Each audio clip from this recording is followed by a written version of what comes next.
So hello everyone, welcome back to my YouTube channel. सुबह सुबह shoot कर रही हूँ, so if you are hearing noises, sorry. कभी भी नॉइस ख़त्म नहीं होगा, लेकिन मैं अपने एकदम मुंह के करीब अपना माइक रख रही हूँ। थोड़ा सा आपको अनईजी लग सकता है जब मैं सांस ले रही होती हूँ, लेकिन ये आपके लिए ही फ़ायदेमंद होगा बिकॉज आसपास के नॉइसेस थोड़े से कैंसिल हो जाते हैं इससे। तो आज हम लोग डिस्कस करेंगे टाइप्स ऑफ ग्लेशियर लैंडफॉर्म्स, वो भी इरोशनल लैंडफॉर्म्स। काफ़ी सारे लैंडफॉर्म्स हैं, तो I will not try to discuss it only in one video. दो वीडियोस में डिस्कस कर लेंगे, लेकिन मेरा एक ही सजेशन होगा, आप जब वीडियो देखते हैं आप उसका नोट्स बनाइए। अगर आप नोट्स नहीं बनाते तो आपका कोई फ़ायदा नहीं होने वाला है। जितना सब कुछ मैं डिटेल में पढ़ा रही हूँ, अगर आप उसका नोट्स बनाते हैं, अगर आप उसको याद करते हैं, उसको समझते हैं, रट्टे मारने से कुछ नहीं होगा भाई। अगर तेरे को समझ में नहीं आया तो आपको अच्छे से समझनी पड़ेगी, उसके बाद आप उसको जो है रट्टे फट्टे मारो, मुझे फ़र्क नहीं पड़ता। अगर कोई अगला इंसान आके आपसे पूछे कि समझ में आ गया तो मुझे भी समझा, तो तुम समझा सको। समझ में आ रहा है मेरी बात? सो टाइप्स ऑफ ग्लेशियल लैंडफॉर्म्स में सबसे पहले आता है इरोशनल लैंडफॉर्म्स। तो देखो, पिछले ही क्लास में we have discuss that yes, glaciers also move. Actually moving ice को ही हम ग्लेशियर का दर्जा देते हैं। अगर आइस वहीं कहीं जमा पड़ा है तो वो ग्लेशियर नहीं कहलाता, लेकिन अगर वो आइस मूव कर रहा हो तब उसको हम ग्लेशियर कहते हैं। अगर ग्लेशियर्स मूव हो रहे हैं तो क्या वो अपने सरफेस को इरोड नहीं करेंगे? क्या वो अपने सरफेस को घिसेंगे नहीं? बिल्कुल घिसेंगे, और उनको तो ज़्यादा तेज़ी से घिसना चाहिए ऐसा आपको लगेगा, लेकिन नहीं। रिवर की तरह उनका स्पीड नहीं होता। ग्लेशियर्स रिवर के स्पीड में नहीं बहते हैं, वरना तो तबाही हो जाती। ग्लेशियर रिवर के स्पीड में नहीं बहते, उनका स्पीड काफ़ी कम होता है, लेकिन उनका भार ज़्यादा होने के कारण वो ग्लेशियर्स अच्छे खासे इरोशन कर पाते हैं। उनका इरोशंस का मेजर टाइप नहीं है। रिवर का आप जानते हो 4 टाइप्स था: abrasion, attrition, hydraulic action, solution. ये सारा मैंने वीडियो बना रखा है, आप प्लेलिस्ट में जाके पहले चेक करो अगर आपको नहीं पता है तो। सीरीज़ में पढ़ो भैया, रिवर, ग्लेशियर, फिर विंड पे आएंगे। तो आप देखेंगे कि जो टाइप्स ऑफ इरोशन है ग्लेशियर के द्वारा, ग्लेशियर भी तो इरोड करता है, उसके इरोड करने का भी डिफरेंट डिफरेंट तरीका है। लेट अस अंडरस्टैंड कि वो तरीका क्या क्या है। ग्लेशियर के इरोड करने का सबसे पहला तरीका है प्लकिंग। प्लकिंग नाम पहली बार सुना है क्या? नहीं। प्लकिंग का मतलब होता है उखाड़ना। उखाड़ना, ध्यान से सुनो। ये मान लो ग्लेशियर का बेड है, ग्लेशियर बेड। ये मान लो मोटा सा ग्लेशियर इसके ऊपर चल रहा है। मैंने अभी हवा में बना रखा है, हवा में ऑफ कोर्स नहीं चल रहा है, मैं आपको गैप दिखाने की कोशिश कर रही हूँ इसीलिए। अगर इस ग्लेशियर के बेड में कुछ भी ऊबड़ खाबड़ पत्थर वत्थर कुछ भी होगा, ऑफ कोर्स होगा, एकदम प्लेन तो होगा नहीं। तो जब ग्लेशियर इसके ऊपर से बहेगा, इसके ऊपर से घिसेगा, तो वो इन पत्थरों को उखाड़ देगा। आप बताओ ना, कुछ वजनदार चीज़ अगर आप पथरीले ज़मीन पे घिसो तो वो पत्थरों को उखाड़ने की कोशिश करेगा। और ग्लेशियर काफ़ी मोटा होता है, पतला सा नहीं, पतला नहीं होता है काफ़ी। ग्लेशियर बहुत ज़्यादा मोटा होता है और बहुत ज़्यादा भार होता है उसके अंदर, जिसके कारण ग्लेशियर जब चलता है इसके साथ तो वो अपने सरफेस को घिसता है। ग्लेशियर जब चलता है अपने सरफेस के ऊपर तो वो अपने सरफेस के ऊपर मौजूद पत्थरों को, फिर छोटे मोटे कंकड़ों को उखाड़ता चलता है। इस प्रोसेस को, ये भी तो एक इरोशन का ही प्रोसेस है, इसको हम प्लकिंग कहते हैं, क्योंकि ग्लेशियर क्या कर रहा है? उखाड़ रहा है। समझ में आया? अब ज़रा समझो अब्रेशन क्या है। पहली बार सुन रहे हो क्या अब्रेशन? गलत बात है, रिवर चैप्टर में मैंने बताया है। खैर, ग्लेशियर के टर्म्स में देखो अब्रेशन क्या है। वही जो रिवर के चैप्टर में था वही यहाँ पे ग्लेशियर के चैप्टर में भी सेम है, बस यहाँ रिवर नहीं है, यहाँ ग्लेशियर है। ग्लेशियर बेड है, यहाँ पे सेडिमेंट्स मौजूद हैं, इनको ग्लेशियर ने प्लक किया। प्लक करके ग्लेशियर के अंदर ये सारे धंस गए। ये जितने भी तुम्हारे सेडिमेंट्स प्लक हो गए हैं, ये ग्लेशियर के अंदर इस तरीके से जम जाएंगे। अरे भाई, प्लक हुए हुए सेडिमेंट्स ग्लेशियर के अंदर ही जम जाएंगे। तो पहले ग्लेशियर ने क्या किया? पहले इन्हीं सेडिमेंट्स को, इन्हीं पत्थरों को उसने उखाड़ा, प्लकिंग किया, अपने अंदर धसाया, और जब वो लेट लेट के घिसट घिसट के चल रहा है तो इन पत्थरों से ही वो ज़मीन को छिल रहा है। आप क्या इमेजिन कर पा रहे हो? पत्थरों को उखाड़ा, खुद में धसा लिया, और फिर आगे जब बढ़ा तो इन्हीं पत्थरों को यूज़ करके वो ज़मीन को और ज़्यादा छिल रहा है। इस प्रोसेस को हम कहते हैं अब्रेशन। इसी प्रोसेस को हम कहते हैं अब्रेशन। बात समझ में आया? प्लकिंग यानी पत्थरों को उखाड़ लेना, अब्रेशन यानी इन उखाड़े हुए पत्थरों से ज़मीन को छिलना। ध्यान से सुनना। तो ये जब अब्रेशन करेगा तो ज़मीन पे स्क्रैचेस पड़ेंगे, ज़मीन पे दरार पड़ेंगे। इन स्क्रैचेस को हम कहते हैं ग्लेशियल स्ट्राइएशंस। क्या कहते हैं? Glacial striations. तो अगर आपसे कोई पूछता है ग्लेशियल स्ट्राइएशंस क्या है, तो आप बोलेंगे जब अब्रेशन का प्रोसेस होता है तो ग्लेशियर जो है वो अपने बेड पे काफ़ी स्क्रैचेस, ग्रूव्स, दरारें छोड़ देती है और इन्हीं को हम ग्लेशियल स्ट्राइएशंस कहते हैं। समझ में आ गया? तो इरोशन दो तरीके से हो सकता है, प्लकिंग या अब्रेशन। दोनों साथ साथ ही चलते रहते हैं। पहले प्लकिंग होगा, उखाड़ लेगा, उखाड़ के उसी से वो और ज़्यादा इरोशन करेगा, स्क्रैचेस, ग्रूव्स पैदा करेगा। इसको हम अब्रेशन कहते हैं। अब हम धीरे धीरे समझते हैं ग्लेशियर्स के द्वारा क्रिएटेड लैंडफॉर्म्स को। इरोशनल लैंडफॉर्म की आज बात करेंगे, अगले वीडियो में भी बात करेंगे, फिर हम डिपोजिशनल लैंडफॉर्म पे जाएंगे। ग्लेशियर लैंडफॉर्म्स में आपको नाम कई सारे मिलेंगे, लेकिन आपको ये चीज़ पता होना चाहिए कि जितने आपके क्लास 10 के लेवल पे हैं वो तो कम ही है। आप बड़े क्लास में जाओगे तो और ज़्यादा ग्लेशियर लैंडफॉर्म्स के नाम आएंगे, लेकिन अभी 10 के हिसाब से सोचते हैं।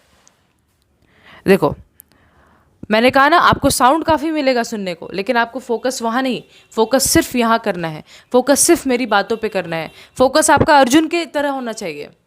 बात मैंने बताया था आपको, आई थिंक बताया था, वरना पता नहीं एडिट ही कर दिया होगा। ये आपका माउंटेन नीचे वाला और ये है मोटा सा आपका एक आइस का परत। अब मान लो इस आइस के परत में मोशन आ जाए। अरे मोशन आएगा तभी तो ग्लेशियर का दर्जा देंगे इसको। मान लो मोशन आ गया है, मान लो कि इस तरीके से मोशन आया कि ये वाला हिस्सा उखड़ गया, यानी इसके साथ नहीं जा पाया, ये वाला हिस्सा अलग होने लग गया और ये यहीं ठहर गया, ये यहीं रुक गया। तो आप देख पा रहे हो कि बहुत ह्यूज सा क्रैक दिखाई देगा। हालांकि डायग्राम में तो बड़ा छोटा सा दिख रहा है, लेकिन ये बहुत बड़ा क्रैक होगा, है ना? काफ़ी मीटर्स तक गहरा क्रैक होगा। इस बड़े से क्रैक को हम कहते हैं बर्ग स्क्रुंड, बर्गस्क्रुंड या बर्गश्रुंड, जो भी आप बोलो, इसको हम बर्गश्रुंड कह रहे होते हैं। आपसे अगर कोई पूछे व्हाट इज बर्गश्रुंड, तो आप कहेंगे जब अचानक से आइस में मोशन आता है तो अगर आधा हिस्सा आगे को खिसक गया तो एक बहुत डीप क्रैक डेवलप हो जाता है और इसी क्रैक को बर्गश्रुंड कहते हैं। यहाँ पे काफ़ी डिफ़िकल्टी होता है। होता क्या है कि कभी कभी ना बर्फ़ गिरने के कारण यहाँ पे छोटा सा पतला सा लेयर बर्फ़ का तो ढक देता है इसको, लेकिन अंदर तो इतना बड़ा क्रैक है भाई। अगर कोई इंसान इसके ऊपर चढ़ा ये सोच के कि यहाँ पे तो आइस ही है, चढ़ देता हूँ, और यहाँ तो लाइट स्नो था भाई, तो वो तो अंदर ही चला जाएगा, उसका खात्मा हो जाएगा। तो ये काफ़ी डेंजरस होता है। बर्गश्रुंड समझ में आ गया? बात करते हैं क्रेवासे का। देखो, जब ग्लेशियर यहाँ से ऐसे मूव कर रहा था, अचानक से ये ऊठा एरिया आ गया। अरे माउंटेन्स में ऐसे ऊठे नीचे एरिया आते रहते हैं। होता क्या है, ग्लेशियर जो है ना वो रिजिड है, वो नोरा फतेही की तरह लचीला नहीं है बिल्कुल भी। तो होता क्या है, जैसे ही एक माउंटेन आया उसके कारण ये ग्लेशियर इस तरीके से क्रैक्स डेवलप हो जाएंगे, क्योंकि ये अचानक से स्लोप के कारण ये अचानक से मुड़ गया। अब आप सोचो ना, कुछ बिना लचीले चीज़ को आप ऐसे मोड़ दो अचानक से, तो क्रैक नहीं डेवलप हो जाएगा छोटा छोटा, ये क्रैक्स डेवलप हो जाएंगे और इन क्रैक्स को हम कहते हैं क्रेवासे।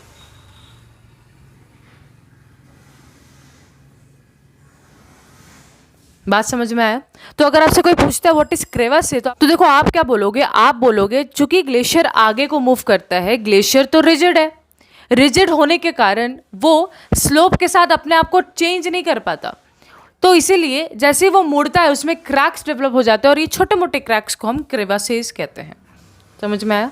तो बर्गश्रुंड और क्रेवासे आपको समझ में आ चुका है। अब बात करते हैं कोरी का, जिसको हम सर्क भी कहते हैं, जिसको हम CWM भी कहते हैं। देखो, जब ग्लेशियर ऐसे मूव होगा तो वो अपने नीचे के सरफेस को घिसेगा और मान लो घिस के वो कुछ इस तरीके का दरार क्रिएट करेगा। तो वो अपने नीचे के सरफेस को घिसेगा और घिस के इस तरीके का दरार क्रिएट करेगा। तो ये जो एक आर्म चेयर जिसमें आप ऐसे आराम से लेट लो, सो लो, अरे चेयर होता है ना एक आराम से, आराम कुर्सी कहते हैं जिसको हिंदी में, आर्म चेयर, ऐसा टाइप का एक शेप दिखाई देगा और इसको आप कहते हैं सर्क,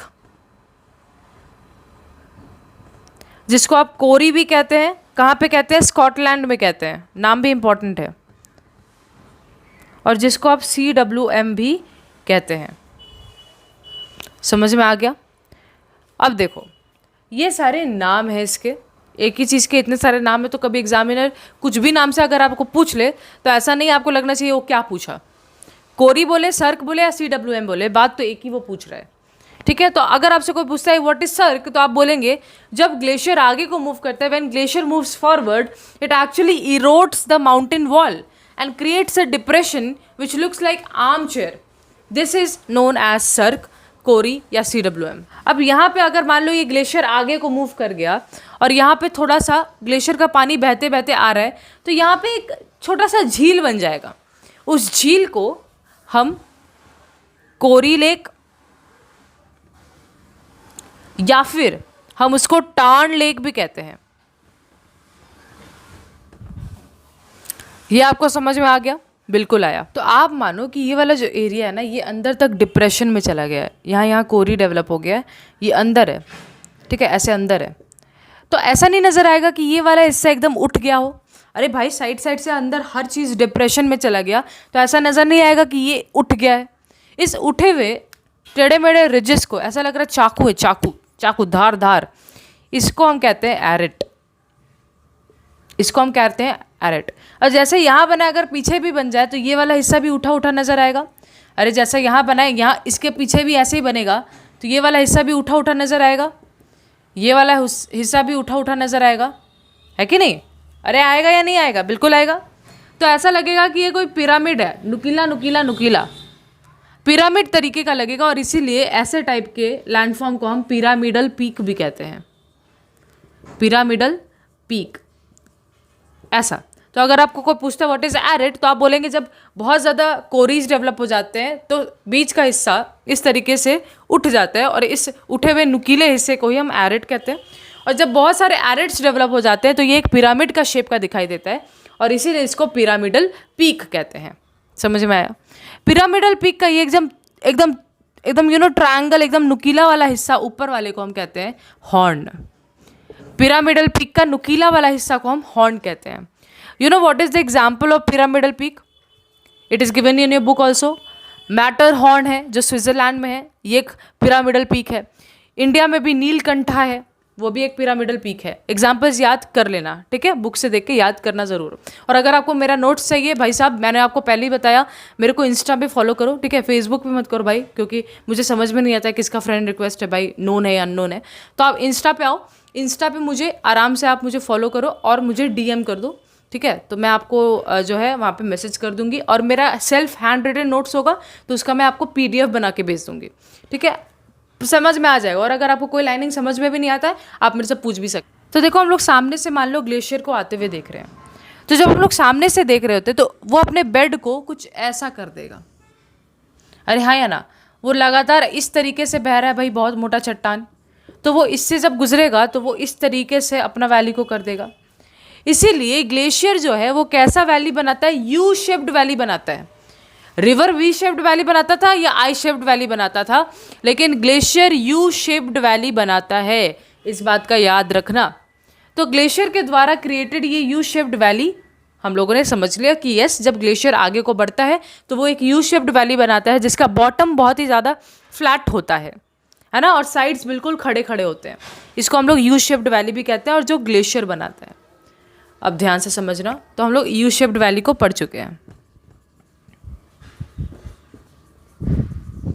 मान लो मैं साइड से इस तरीके का एक यू शेप्ड वैली दिखा रही हूँ, ठीक है, ये एक यू शेप्ड साइड से मैं दिखा रही हूँ, ठीक है, इमेज समझ जाना।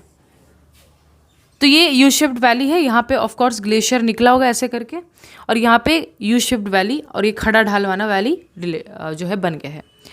अब अगर ऊपर से, ये ऊपर तो ऐसा नहीं है कि हवा है, ऐसा तो नहीं है, यहाँ पे भी तो माउंटेन्स वगैरह खड़े हैं, यहाँ पे माउंटेन्स खड़े हैं, इनके द्वारा अगर ग्लेशियर यहाँ से फिसल के आते वक्त अपना एक और वैली क्रिएट कर दे।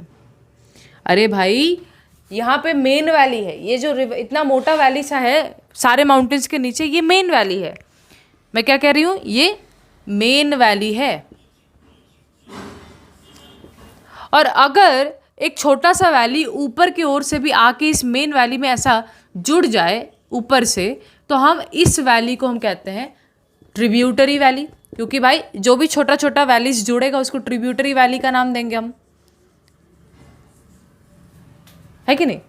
तो अगर कोई इंसान इस मेन वैली पे खड़ा है तो उसको ये नज़र आएगा कि जैसे ये ट्रिब्यूटरी वैली इस मेन वैली पे लटक रहा है, उसको ऐसा नज़र आएगा कि ये ट्रिब्यूटरी वैली इस मेन वैली पे लटक रहा है, क्योंकि यहाँ से पानी वानी भी गिरेंगे, तो उसको ऐसा लगेगा कि ये मेन वैली पे ये ट्रिब्यूटरी वैली लटक रहा हो। ऐसे लटकते हुए वैली को ही हम हैंगिंग वैली कहते हैं। फिर से एक्सप्लेन कर दूं, when a tributary valley joins the main valley from above, a person और it appears to a person standing in the main valley that the tributary valley is hanging. That is why the tributary valley which is hanging on the main valley is also known as hanging valley. इस tributary valley को ही हम hanging valley कहते थे, क्योंकि ये लग रहा है कि भाई झूल रहा है। ये बहुत ही इंपॉर्टेंट कंसेप्ट है, मैं 10 में थी, मुझे बिल्कुल समझ में नहीं आया था ये। लेकिन क्या है ये, एक मेन वैली होगा और ऊपर से भी कई सारी ऐसे यहाँ से अगर माउंटेन होगा तो यहाँ से भी वैली आके जुड़ेंगी, यहाँ से भी ग्लेशियर्स नीचे गिर रहे होंगे इस तरीके से, यहाँ से भी, यहाँ पे भी वही चीज़ होगा। तो ये सारी वैलीज ऐसा नज़र आएंगी कि ये लटक रही हों, तो ये लटकती हुई वैलीज़ को ही हम हैंगिंग वैली कहते हैं। ये मेन वैली है और ये छोटा छोटा वैलीज को हम ट्रिब्यूटरी वैली कह रहे हैं, और यही बाद में हैंगिंग वैली का भी दर्जा पूर्ण कर लेती है। समझ में आया। अब छोटा सा कंसेप्ट है रिबन लेक का, वो समझा देती हूँ। देखो, अगर ये ऐसे ऐसे पहाड़ होंगे, इस साइड भी होंगे, इनके सारे पानी पिघल के इस तरीके से नीचे गिरेंगे, तो नीचे ये सारे पानी मिलकर के एक छोटा सा लेक बना देंगे। इस यू शेप्ड वैली में एक छोटा सा बॉटम पे एक लेक बनाएंगे और इस लेक को हम रिबन लेक कहते हैं। ठीक है, तो मैंने क्या क्या समझाया, बर्गस्ट्रुंड, क्रेवासे, कोरी जिसको सर्क CWM भी कहते हैं, एरेट, पिरामिडल पीक, उसका हॉर्न, फिर मैंने क्या समझाया, U shaped valley, hanging valley, ये सारा पढ़ लेना भाई साहब। और आगे एक और कुछ और भी इरोशन लैंडफॉर्म्स बच गए, वो अगले वीडियो में मैं कवर करूंगी। ठीक है, मिलते हैं अगले वीडियो में। Till then take care, stay safe and share the video.